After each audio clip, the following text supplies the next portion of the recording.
கடகத்துக்கு சனி வக்ரம் என்ன பண்ணும் அப்படின்னா, காதல் பிரச்சனைக்கு அப்புறமா திருமணமும் நடக்கும்.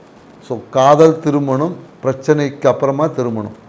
ஸோ திருமணம் சார்ந்த விஷயங்களில் சிறு தடைகள் ஏற்பட்டு நடக்கும். ஸோ அதனால் எதிர்பார்ப்பை குறைத்தால் திருமண வாழ்க்கை சிறப்பாக இருக்கும். இந்த சனி வக்ரத்துலேருந்து உங்கள் வாழ்க்கையை சிறப்பாக்கிக்கணும், சிறப்பான பண்ண பிறகுனா நீங்கள் அம்மன் கோயிலில் வேப்பிலை சாற்றை எலுமிச்சங்காயை சூளத்தில் சொருகிட்டு வந்தீங்கன்னா உங்கள் வாழ்க்கை சிறப்பான வாழ்க்கை அமையும்.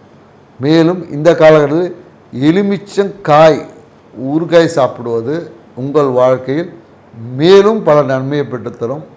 நன்றி, வணக்கம்.